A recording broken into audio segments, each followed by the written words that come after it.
আসসালামু আলাইকুম। আজ আপনাদের দেখাবো এই সুন্দর ব্লাউজটা কিভাবে কাটিং করতে হয়। এটা হচ্ছে ৭ থেকে ৮ বছরের বাচ্চার ব্লাউজ। তো এই ব্লাউজটা কিন্তু যেকোনো অনুষ্ঠানে, বিয়ের অনুষ্ঠানে বা পহেলা বৈশাখে বাচ্চারা পরতে পারবে। তো দেখুন এই ব্লাউজটা কিভাবে কাটিং করতে হয়। তো প্রথমে দেখুন আমাদের এখানে ১ গজ পরিমাণ কাপড় রয়েছে। তো এই কাপড়টুকুতে আমরা কিভাবে কাটিং করব তা আমি দেখাচ্ছি। তো দেখুন আমরা এভাবে করে যেভাবে বড়দের ব্লাউজ ভাঁজ করে সেভাবে ভাঁজ করে নিচ্ছি। এখন দেখুন বডিটা কিভাবে মাপ নেব। তো আমাদের বডি হচ্ছে ২৪ ইঞ্চি। দেখুন ৬ ইঞ্চিতে কিন্তু ২৪ ইঞ্চি হয় ৪টা ভাঁজে থাকলে। তো দেখুন ১ ইঞ্চি বেশি নিচ্ছি ঢিল করার জন্য বডিটা। তো এই পাশে দেখুন আরও ১.৫ ইঞ্চি পরিমাণ এক্সট্রা নেব। তো দেখুন এখানে একটু কম হচ্ছে, তার জন্য আমরা আরও একটু কাপড়টা এগিয়ে নিচ্ছি এবং ১.৫ ইঞ্চি পরিমাণ বেশি নেব সেজন্য।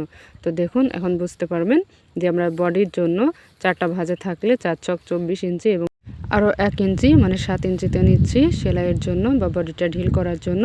আর এখান থেকে দেখুন এভাবে করে আরও ১.৫ ইঞ্চি আমাদের এক্সট্রা থাকবে, পাশে কাপড়টা এক্সট্রা বেশি থাকে সেই জন্য। তো এখন দেখুন এভাবে করে আমরা এখন ঝুলের মাপ নেব। তো আমাদের ঝুল হচ্ছে ১২ ইঞ্চি, আমরা ২ ইঞ্চি এক্সট্রা নিচ্ছি সেলাইয়ের জন্য। ১৪ ইঞ্চিতে দাগ দিচ্ছি।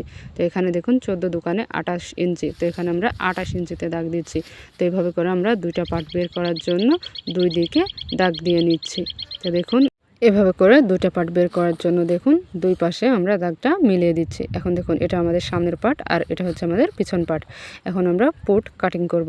তো পুট নেওয়ার জন্য দেখুন বাচ্চাদের জন্য এখানে আমরা ১.৫ ইঞ্চি এবং ২ ইঞ্চি নিচ্ছি। তো দেখুন এখানে আমরা ১.৫ ইঞ্চিতে দাগ কাটছি এবং এখানে ২ ইঞ্চি পরিমাণ নিচ্ছি। তো সেমভাবে দেখুন এখানে ১.৫ ইঞ্চি এবং ২ ইঞ্চিতে দাগ দিয়ে নিচ্ছি এবং পিছনের সাইডেও সেমভাবে দাগ দিয়ে নিচ্ছি। সামনের গলার ডিপ নিচ্ছি ৩.৫ ইঞ্চি। তো যেহেতু বাচ্চা এখানে দেখুন ৩.৫ ইঞ্চি নিলেই কিন্তু যথেষ্ট। এজন্য আমরা এখানে ৩.৫ ইঞ্চিতে দাগ দিয়ে নিচ্ছি। আর দেখুন পিছনের গলায় আমরা ডিজাইন করব, এজন্য পিছনের গলায় দাগ দিচ্ছি না। এখন আমরা বগলটা কাটিং করব। তো বগল নিচ্ছি ৪.৫ ইঞ্চি।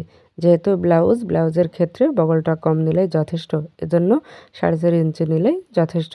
তো দেখুন এভাবে করে এপাশেও দাগ দিয়ে নিচ্ছি। এখন দাগগুলো মিলিয়ে নিচ্ছি। এখানে দেখুন মোহরা নিচ্ছি ১ ইঞ্চি, ১ ইঞ্চি পরিমাণ নিলেই হবে। তো পিছনের মোহরা দেখুন একটু বেশি নিতে হবে, কারণ পিছনের দিকে তালপাটটা কাটিং করতে হয়। তো পিছনের দিকে আমরা নিচ্ছি ২.৫ ইঞ্চি পরিমাণ। তো ২.৫ ইঞ্চি নিয়ে দেখুন এখানে ১/২ ইঞ্চি বেশি নিয়ে এদিকটা মিলিয়ে নিচ্ছি। তো এখন দেখুন বডির মাপ আমাদের তো আগেই নেওয়া হয়েছে, এজন্য বডির মাপ আর নিচ্ছি না। এখানে বডি থেকে ১ ইঞ্চি পরিমাণ কম নিচ্ছি। আর এখান থেকে দেখুন ৩ ইঞ্চি পরিমাণ কমে নিয়ে তারপরে কিন্তু এখানে দাগটা মেলাতে হবে। তো বডির দিকে যেন টাইট না হয়, এজন্য অবশ্যই নিচের দিকে কম নিয়ে এভাবে দাগটা কাটিং করে দিতে হয়। এখন আমরা কাটিং করে নিচ্ছি। আমার চ্যানেলে যারা নতুন তারা প্লিজ সাবস্ক্রাইব করে দিবেন। সাবস্ক্রাইব করে পাশে থাকা অল বাটনে ক্লিক করে দিবেন, যেন প্রতিটি নতুন ভিডিওর নোটিফিকেশন সঙ্গে সঙ্গে পেয়ে যান। আর যারা অলরেডি সাবস্ক্রাইব করেছেন তাদের অসংখ্য ধন্যবাদ। এখন দেখুন এখানে আমরা মাপ নিচ্ছি, বগলটা কাটিং করব হাতা সেজন্য।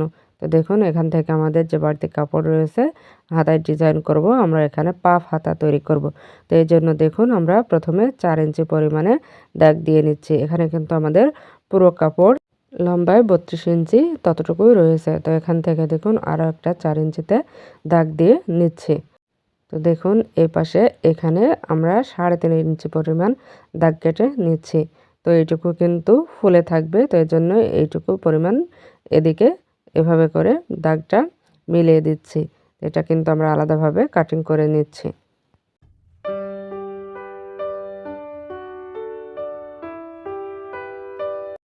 আর এখানে দেখুন নিচের অংশটা তৈরি হবে, তো তার জন্য দেখুন এখানে ৪ ইঞ্চি পরিমাণ কাপড় নিয়েছি আর এদিকে ১১ ইঞ্চি পরিমাণ নিয়ে দাগ কেটে নিচ্ছি। এখন দাগগুলো মিলিয়ে দিচ্ছি, তারপরে কাটিং করে দিচ্ছি।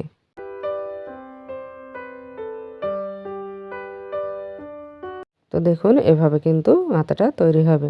তো এখন দেখুন এখানে এই নিচের অংশের কাপড়টা আরেকটু বেশি লাগবে, কারণ পাফ হাতার জন্য বা কুচি দেওয়ার জন্য আমাদের এক্সট্রা বেশি কাপড় লাগবে। এজন্য এটার মাপে আরও একটু কাপড় আমরা কাটিং করে নিচ্ছি। আমাদের পিছনের দিকে ফিতা তৈরি করার জন্য দেখুন এখান থেকে বাড়তি কাপড় কেটে নিচ্ছি। তো এখানে আমরা ১.৫ ইঞ্চি পরিমাণ করে নিয়ে তারপরে এই দুইটা কাপড় কিন্তু ফিতার জন্য কাটিং করে নিলাম। আজকে এ পর্যন্ত। আল্লাহ হাফেজ।